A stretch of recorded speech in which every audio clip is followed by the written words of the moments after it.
Urology വിഭാഗത്തിൽ laser ചികിത്സ പോലുള്ള അത്യാധുനിക ചികിത്സാ രീതികൾ ഉപയോഗിച്ച് ചിലവ് കുറവിലും വേഗത്തിലും സുരക്ഷിതമായും സുഖപ്പെടുത്തുന്നു. ഓപ്പറേഷൻ കഴിഞ്ഞാൽ അന്ന് തന്നെ നിങ്ങൾക്ക് വീട്ടിൽ പോകാം. മിംസ് ഹോസ്പിറ്റൽ, വണ്ടൂർ. കരഭൂമി പുഴയെടുത്തതോടെ പൂക്കോട്ടുംപാടം ചെട്ടിപ്പാടം നിവാസികൾ കടുത്ത ആശങ്കയിൽ. ഓരോ വർഷകാലത്തും തുടർച്ചയായ കരഭൂമി പുഴയെടുക്കൽ മൂലം കോട്ടപ്പുഴയുടെ കരയിടിഞ്ഞ് പുഴ ഗതിമാറിയൊഴുകുന്നത് സമീപത്തെ 40ഓളം കുടുംബങ്ങളുടെ നിലനിൽപ്പിന് ഭീഷണിയാവുകയാണ്.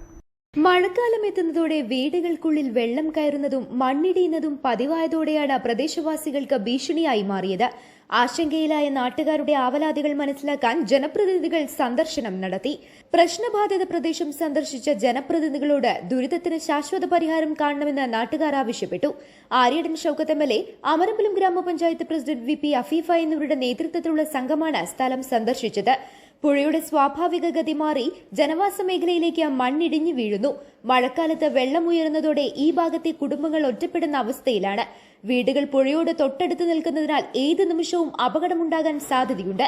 ബ്ലോക്ക് പഞ്ചായത്ത് അംഗങ്ങളായ കേമ്പിൽ രവി, അമീർ വള്ളിക്കാടൻ, ഗ്രാമപഞ്ചായത്ത് അംഗങ്ങളായ ഭിനു പാദ്രികാടൻ, കെ ബിന്ദു എന്നിവരും ഒപ്പമുണ്ടായിരുന്നു.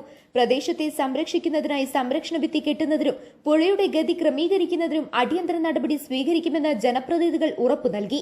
റെസിഡൻസ് അസോസിയേഷൻ ഭാരവാഹികളായ മുരളീധരൻ ഐനിക്കോടൻ, വിനീഷ് പൂക്കാട്ടിരി, അസീസ്, ടി യൂസഫ് നെല്ലിപ്പറമ്പൻ, അനിൽകുമാർ മഞ്ചേരിത്തൊടി, രതീഷ് എന്നിവർ നാട്ടുകാരുടെ പരാതികൾ വിശദീകരിച്ചു.